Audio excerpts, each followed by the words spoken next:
Baik, assalamualaikum warahmatullahi taala wabarakatuh. Alhamdulillahirabbil alamin wa bihi nasta'inu ala umuri dunya waddin.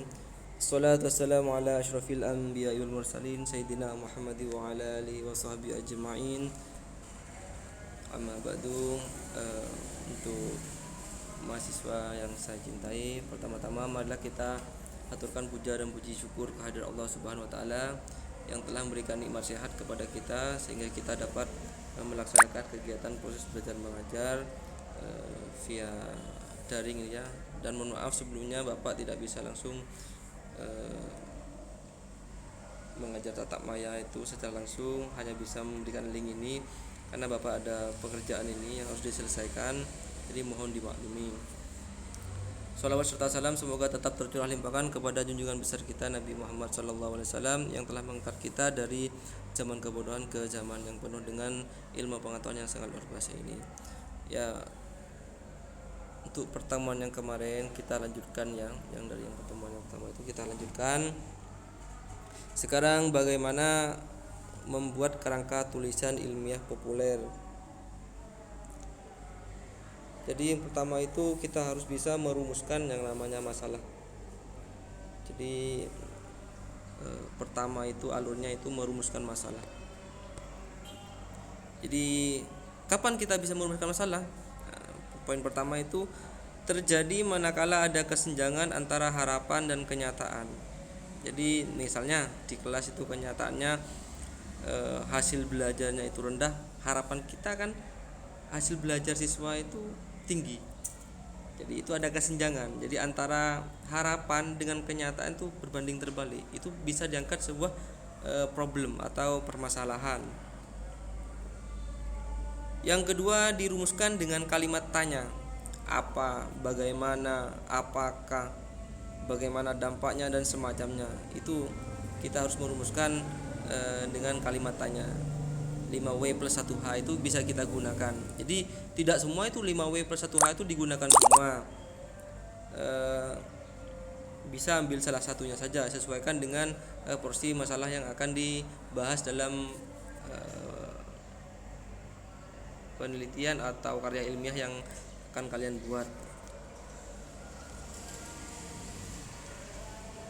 Terus ada variabel atau fokus yang akan dikaji. Jadi ada kata kunci atau ada variabel yang akan dibahas. Misalnya pengaruh pembelajaran bla bla bla terhadap hasil belajar siswa. Jadi kan ada variabel, ada dua variabel.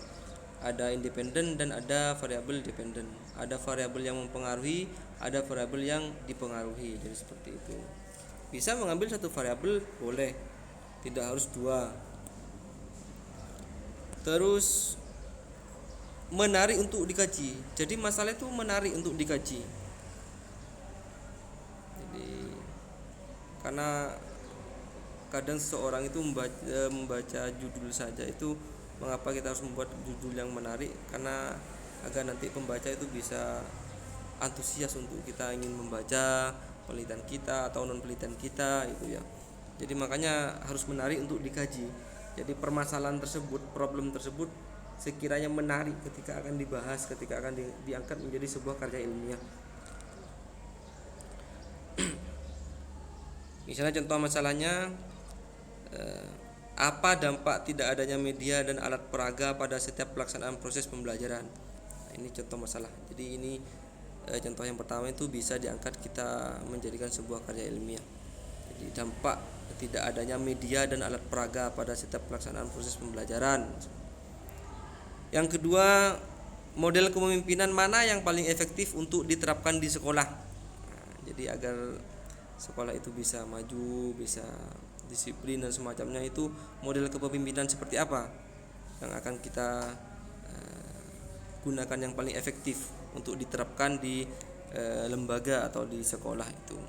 Jadi itu bisa diangkat sebuah masalah juga, contoh-contoh permasalahan yang bisa dikembangkan. Ketika apakah itu hujan asam, misalnya kita ingin mengangkat karya ilmiah yang bersifat umum, hujan asam itu apa? Jadi itu juga bisa dijelaskan, bisa menjadi sebuah permasalahan. Karena banyak orang yang tidak tahu apa itu hujan asam. Jadi hujan asam itu kan hujan yang memiliki pH air yang kurang dari 5,6 ya. Jadi Nanti kalau kita kena air hujan yang berkenaan dengan hujan asam itu, kita kalau terkena airnya itu kadang merasa gatal-gatal, kalau tubuh kita tuh tidak bisa menerimanya itu kadang gatal-gatal itu. Makanya tidak semua hujan itu bisa baik, takut berkenaan dengan hujan asam itu.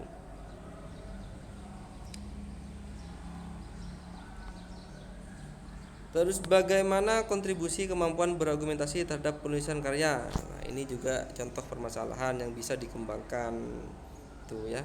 Jadi empat ini contohnya empat saja. Ini silakan nanti kalian bisa juga mencari masalah-masalah yang lain yang sekiranya menarik untuk dikaji itu. Bagaimana untuk menentukan latar belakang masalah? Nah, jadi menuliskan setting yang mendorong munculnya masalah yang di dalamnya ada fakta, terdapat fakta, fenomena atau isu-isu yang terjadi dalam masyarakat itu. Jadi latar belakangnya pembuatan karya ilmiah itu apa? Atas dasar apa? Karya ilmiah itu harus dibentuk itu atas dasar apa? Mungkin terjadinya fakta-fakta yang menarik dalam masyarakat, atau fenomena apa, fenomena alam dan semacamnya, atau isu-isu yang beredar dalam masyarakat itu. Jadi latar belakangnya apa gitu. Contohnya misalnya, akhir-akhir ini telah muncul banyak informasi berkenaan dengan pergaulan bebas di kalangan remaja. Nah, ini kan fenomena yang terjadi dalam masyarakat ya. Jadi sekarang tuh maraknya pergaulan bebas di kalangan remaja. Itu kan nanti latar belakangnya seperti apa, itu diuraikan tentang pergaulan bebas itu nanti di latar belakangnya. Apakah itu pergaulan bebas ya, remaja itu apa, definisi remaja, dampaknya apa, dampak pergaulan bebas, bagaimana solusinya, itu seperti itu. Jadi diuraikan nanti seperti itu.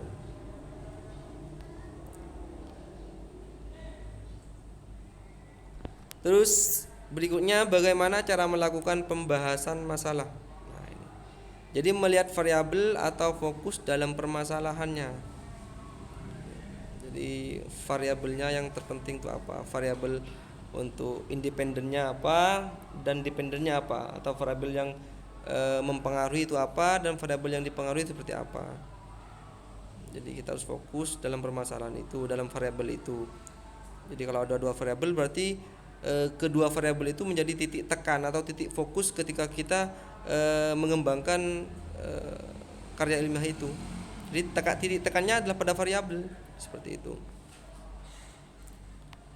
Terus yang kedua, mengembangkan konsep-konsep yang ada atas dasar acuan. Nah, kalau kita sudah ada preposisi yang kita sudah temukan, setelah itu kita baru bisa mengembangkan konsep-konsep itu.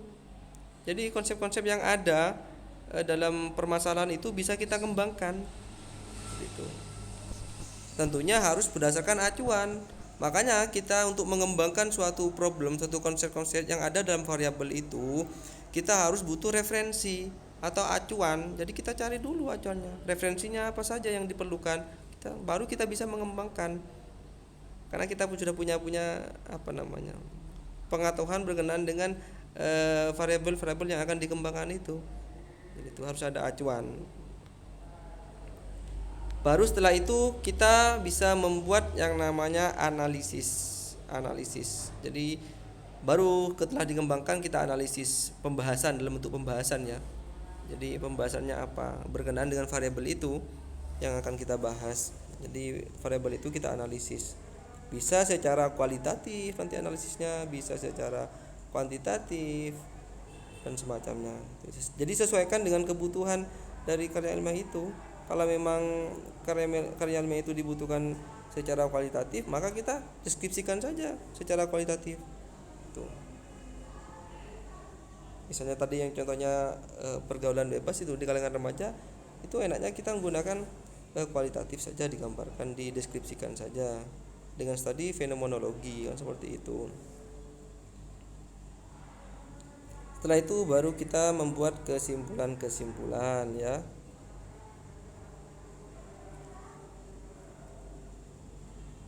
Contoh misalnya saya angkat untuk seperti tadi ya, biar nyambung. Apakah pergaulan bebas itu? Nah, jadi kita buat latar belakangnya. Latar belakang pembuatan karya ilmiah menggunakan apa namanya? topik tentang pergaulan bebas itu apa? Atas dasar apa kalian membuat itu? Jadi diuraikan dalam sebuah latar belakang masalah itu. Jadi diuraikan antara kesenjangan dan harapan kita, terus kesenjangan harapan dan kenyataan, yang misalnya pada kenyataannya di kalangan remaja sekarang tuh banyak terjadi pergaulan bebas. Harapan kita pergaulan bebas itu tidak ada sekarang di kalangan masyarakat, sehingga tidak akan banyak terjadi seks bebas dan semacamnya itu. Seperti itu. Jadi uraikan dalam latar belakang tentang pergaulan bebas, misalnya tentang definisi pergaulan bebas, definisi tentang berhubungan dengan apa namanya, pergaulan bebas dalam variabelnya itu yaitu di kalangan remaja. Jadi definisinya remaja apa, definisinya pergaulan bebas apa, seks bebas apa dan semacamnya, itu didefinisikan yang berhubungan dengan pergaulan bebas itu. Tentang dunia malam, seks bebas, remaja dan semacamnya, itu kan pergaulan bebas. Terus faktor-faktor penyebab terjadinya pergaulan bebas. Jadi apa? Faktor-faktornya apa? Kamu cari. Itu kan dikonsep dulu kan. Nah, setelah itu dampaknya apa? Dampaknya pergaulan bebas itu apa? Bagi diri sendiri, bagi masyarakat, bagi orang tua dan semacamnya itu. Jadi dampaknya apa disebutkan. Solusi. Bagaimana solusi untuk mengatasi maraknya pergaulan bebas di kalangan remaja itu apa? Solusinya apa? Jadi kamu asumsikan seperti apa kontribusinya. Jadi secara pemikiran kalian. Jadi apa yang harus dilakukan, mungkin dari orang tua, dari keluarga terdekat atau dari guru dan semacamnya, itu istilahnya apa namanya? Yang sekiranya bisa memecahkan solusi tentang semaraknya pergaulan bebas itu apa, supaya pergaulan bebas itu minim dalam masyarakat itu, atau bahkan bisa tidak ada itu. Setelah itu baru kita membuat generalisasi atau kesimpulan dari apa yang kita bahas itu. Jadi itu contoh-contoh, misalnya saya ambil pergaulan bebas itu contoh seperti itu.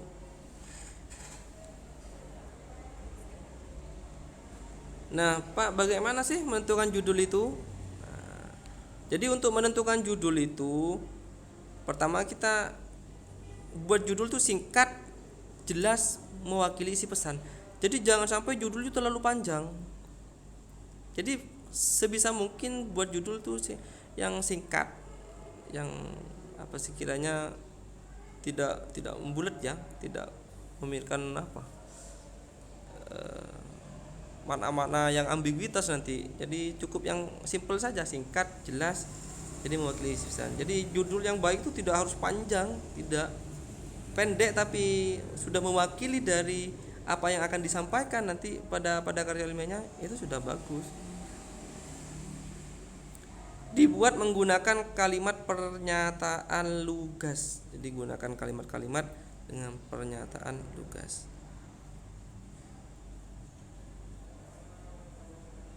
Dalam artian hilangkan kalimat tanya dalam permasalahan. Jadi judul itu bisa mengangkat dari permasalahan yang umum itu, kita bisa jadikan diangkat menjadi sebuah judul dengan cara menghilangkan kata tanya dalam rumusan itu. Contohnya ini ya, misalnya dampak tidak adanya media dan alat peraga pada pelaksanaan proses pembelajaran. Jadi misalnya kalau ditambah kalimat tanya kan, apa dampak, apakah dampak tidak adanya atau bagaimana dampak tidak adanya media dan alat peraga pada pelaksanaan proses pembelajaran. Nah, itu kan ada kata tanyanya. Jadi dihilangkan saja untuk diangkat sebuah judul. Misalnya lagi dampak pergaulan bebas. Nah, jadi kan kalau ini diangkat ke rumusan masalah kan bagaimana dampak pergaulan bebas di kalangan remaja bla bla bla semacamnya itu. Jadi tinggal dihilangkan saja kalimat tanyanya kalau kita ingin membuat judul. Atau metode pembelajaran pakem dalam konteks pembelajaran. Jadi bagaimanakah pakem dalam konteks pembelajaran itu kan kalau dimasukkan dalam rumusan masalah. Jadi tinggal dihilangkan saja. Jadi baru bisa ditentukan judul. Jadi jangan membuat judul itu yang ada kalimat tanyanya. Jadi judul itu berisi kalimat-kalimat yang lugas. Jadi seperti itu. Bagaimana dengan sistematika tulisan? Oke, non penelitian dan hasil penelitian hampir mirip ya. Tapi kalau non penelitian itu ada judul ya, ada judul. Terus nama penulis, abstrak dan kata kunci jika perlu. Jadi abstrak itu tidak harus hasil penelitian, bisa saja abstrak itu non penelitian. Tapi jika diperlukan, misalnya kalau misalnya kita ingin diangka kreditkan hasil karya ilmiah kita yang berupa non penelitian ya, ternyata itu harus menyertakan abstrak, silakan boleh beri abstrak, nggak ada masalah. Karena apa? Abstrak itu merupakan gambaran umum dari karya ilmiah kita gitu ya. Kalau dalam istilah jantung dari karya ilmiah itu. Jadi silakan diperbolehkan. Jadi boleh non penelitian itu tidak ada abstrak, nggak ada masalah. Yang jelas kalau mau dipublikasikan karya ilmiah dalam bentuk non penelitian itu, kita lihat di medianya itu harus dibubuhi abstrak apa tidak. Kalau dibubuhi abstrak, kita berikan abstraknya, gambaran umumnya, diperbolehkan, nggak ada masalah, itu non penelitian. Terus ada pendahuluan, oke, bagian inti pembahasan langsung, baru penutup yang berisi simpulan dan saran. Hasil penelitian juga daftar rujukan ya juga. Jadi mengutip dari mana saja, jadi diberikan itu. Biar jelas referensinya seperti itu. Hasil penelitian sama ada judul, nama penulis, terus abstrak atau kata kunci, itu gambaran ya, gambaran umum. Terus pendahuluan ya, ada metode. Jadi metode dalam menjelaskan penelitian itu apa? Yang jelas kalau hasil penelitian itu metodenya apa? Istilahnya pisau bedahnya itu apa untuk menyelesaikan penelitian itu, menggunakan pisau bedah apa, kan seperti itu. Jadi itu metode. Pembahasan ya sama ya, kesimpulan dan saran dan daftar rujukan itu. Jadi itu bedanya. Kalau non penelitian itu bisa kita tidak menggunakan metode, karena non penelitian itu bisa berupa asumsi, jadi pemikiran dari penulis itu.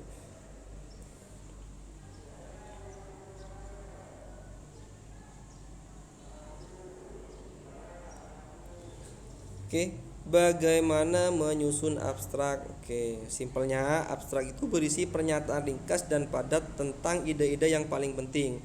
Karena apa? Karena memang abstrak itu kan gambaran umum dari karya ilmiah. Jadi harus memang ringkas ya, harus ringkas tapi memuat secara keseluruhan. Itu. Tekanan diberikan pada hasil penelitian. Oke, memang abstrak itu memang lebih dikhususkan kepada hasil penelitian. Tapi non penelitian bukan berarti tidak bisa dijadikan abstrak. Kenapa? Kita juga bisa menjelaskan secara umum, gambaran umum dari karya ilmiah yang bentuk non penelitian. Jadi dipersilakan, bukan salah. Dalam karya ilmiah non penelitian itu ada abstraknya, nggak ada masalah. Karena kalau ada karya ilmiah yang non penelitian mau diangka kreditkan dan mau dipublikasikan, sedangkan publikasi itu butuh abstraknya, tetap kita buatkan abstrak, kan seperti itu. Untuk panjang abstraknya itu bisa sampai 100 sampai 150 kata ya, dan ditulis dalam satu paragraf. Jadi abstrak itu diketik dengan spasi tunggal, bukan 1,5, bukan 2, tapi dengan spasi tunggal ya. Menggunakan format yang lebih sempit dari teks utama, jadi menjorok ke dalam bagian kanan, bagian kanannya itu menjorok ke dalam right-nya. Jadi itu abstrak ya. Terus bagaimana sih Pak menyusun kata kunci? Kata kunci berisi kata-kata pokok yang menggambarkan daerah masalah yang diteliti atau istilah-istilah yang merupakan dasar pemikiran, berupa kata tunggal atau gabungan kata sekitar 5 buah. Kata-kata kunci diperlukan untuk komputerisasi sistem informasi ilmiah. Nah, jadi kata kunci itu masuk pada variabel itu judulnya apa? Misalnya pengaruh pengaruh pembelajaran PAIKEM terhadap tingkat keberhasilan hasil belajar siswa. Jadi kuncinya kata kuncinya apa saja itu? Pembelajaran PAIKEM ya. Terus hasil belajar, terus apa namanya? Siswa kelas berapa misalnya, apa mau disempitkan lagi tentang penelitiannya. Jadi itu dikatakan bisa 3 buah kunci, bisa 5 buah, nggak ada masalah itu dalam menentukan kata kunci dalam abstrak itu. Biasanya diletakkan di bawahnya paragraf dalam abstrak itu kata kuncinya. Bagaimana menyusun daftar rujukan? Kalau kurang dari 40 kata, contohnya Subronto 990 ya 1990 halaman 123 menyimpulkan ada hubungan yang erat antara faktor sosial, ekonomi dan dengan kemajuan. Nah, jadi ada hubungan yang erat antara faktor sosial, ekonomi dan kemajuan itu dikutip dari bukunya Subronto pada tahun 90 itu halaman 123 ya.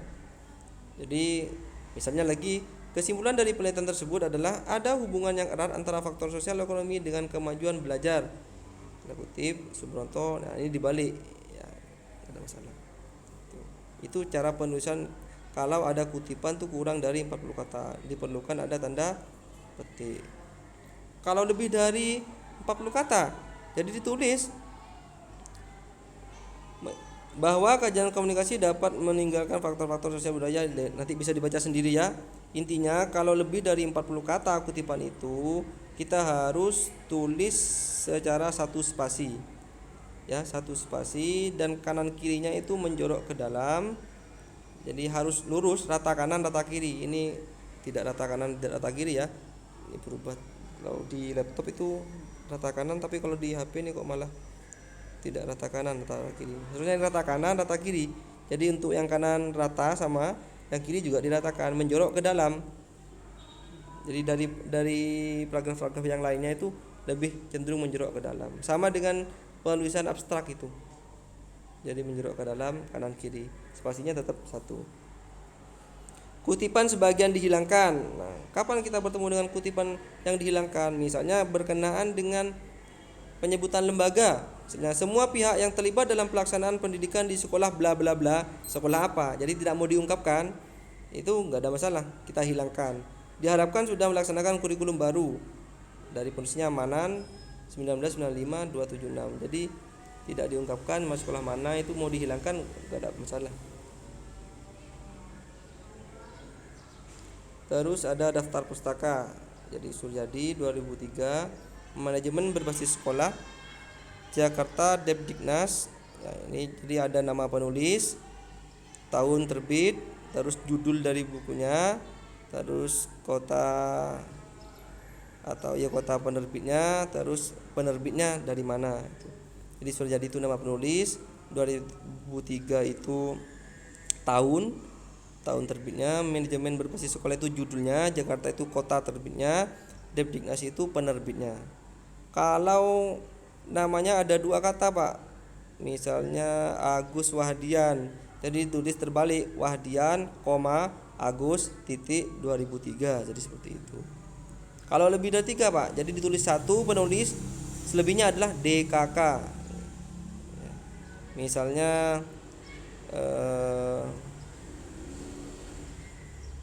Zainuddin misalnya, Zainuddin, DKK.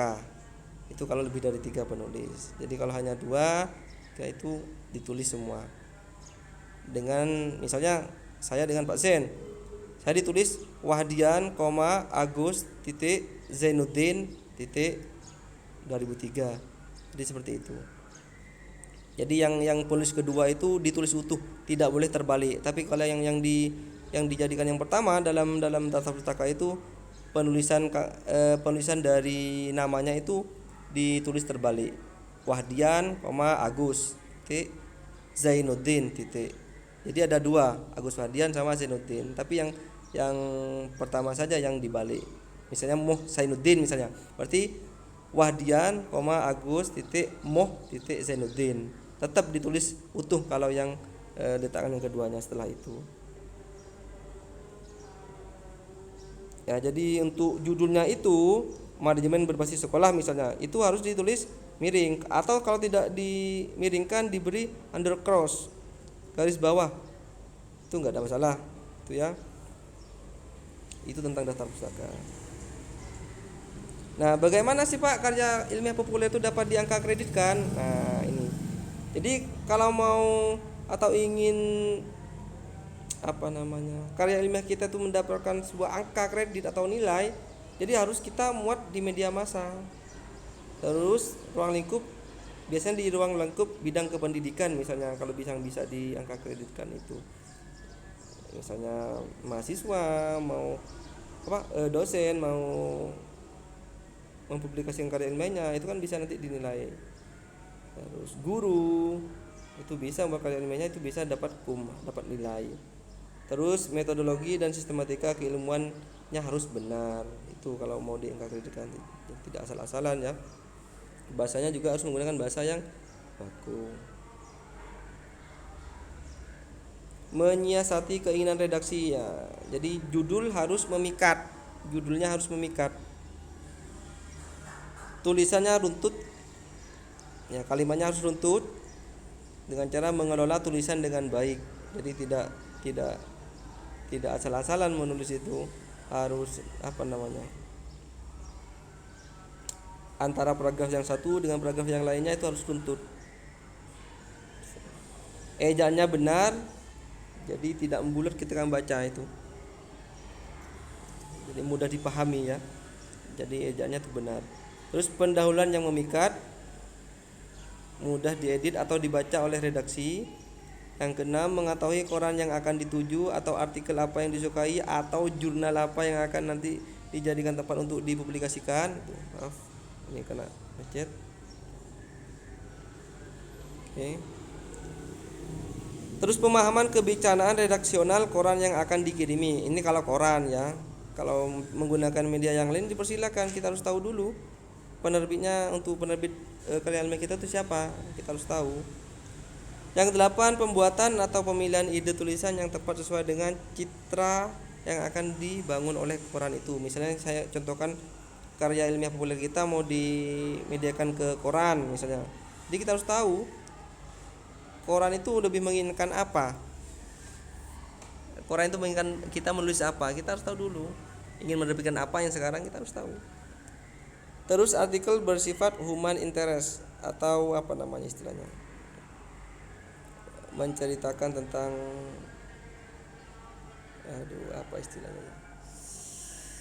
sosok yang menggambarkan, bisa menjadi panutan atau semacamnya. Kalau kita ingin membuat sebuah ulasan atau artikel tentang seseorang yang sekiranya seseorang itu bisa menjadi panutan dan semacamnya, itu jadi human interest. Jadi sehingga ketika dibaca oleh seorang itu ada sentuhan perasaan ketika membaca itu, membaca hasil karya ilmiahnya. Jadi itu salah satu bisa menyiasati keinginan redaksi supaya karya ilmiah kalian itu cepat dipublikasikan seperti itu. Terus bobot akademis dari penulisnya. Jadi seorang penulis juga dibaca juga, oh ini karangannya sudah ada berapa, sudah dimuat di mana saja. Nah itu juga menjadi poin penting ketika redaksi itu ingin menerbitkan. Jadi bagaimana sih bobot akademisnya itu dari penulisnya, itu spesialisasinya itu dalam keahlian apa, di dalam bidang apa. Jadi harus disesuaikan. Yang nomor 11, kesesuaian topik dengan pendidikan penulisnya. Topik yang dibahas itu sesuai tidak dengan bidang keilmuannya itu. Meskipun tidak ada permasalahan sih, akan tetapi akan lebih baik lagi, akan lebih dipercaya lagi kalau topik yang dibahas itu sesuai dengan bidang keilmuannya itu. Nah, ini untuk tugas untuk kalian ya, tugas. Jadi pertama saya buat kelompok nanti ya.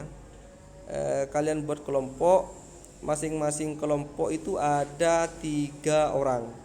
Tolong itu nanti koordinator atau ketua kelasnya itu, ketua tingkatnya itu nanti membuat kelompok yang mana kelompok per kelompok itu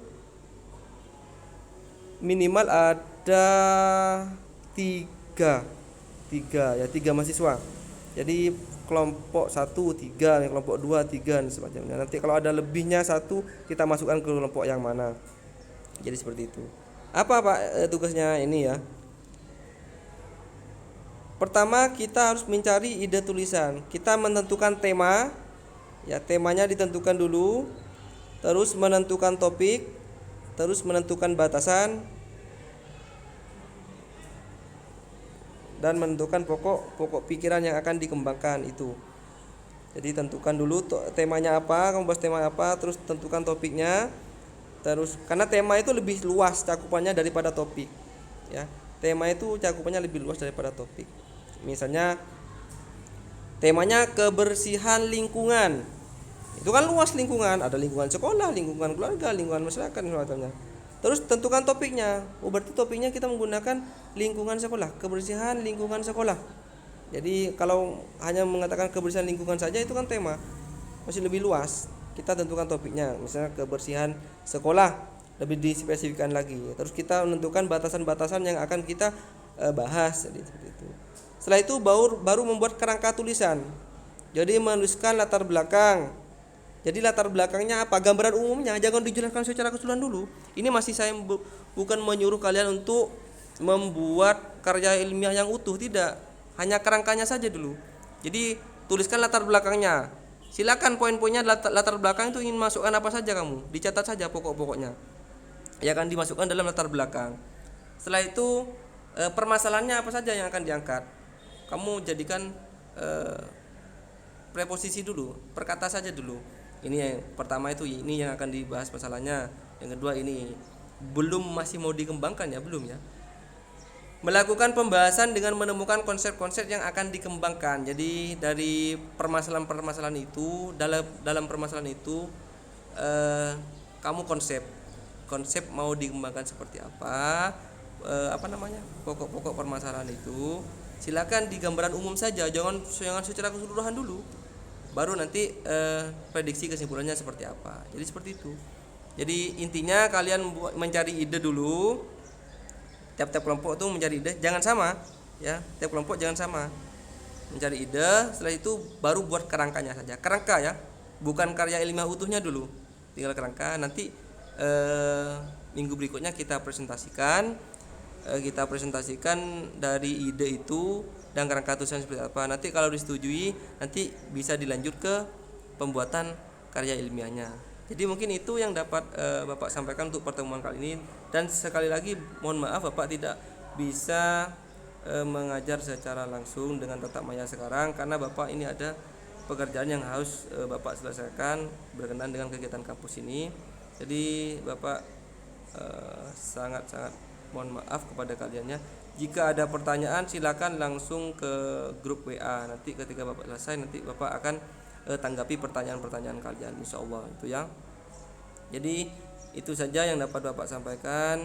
Kalau ada pertanyaan saya ulang kembali silakan hubungi di WA. Nanti ketika selesai Bapak kegiatannya Bapak akan langsung menanggapi dari pertanyaan-pertanyaan kalian. Oke. Baik dari materi misalnya tidak paham dengan materinya, masih ada pertanyaan dengan materinya, atau ada permasalahan pada pembuatan kelompoknya, dipersilakan dipertanyakan di grup. Oke. Bapak akhiri ihdinas shiratal mustaqim. Wassalamualaikum warahmatullahi taala wabarakatuh.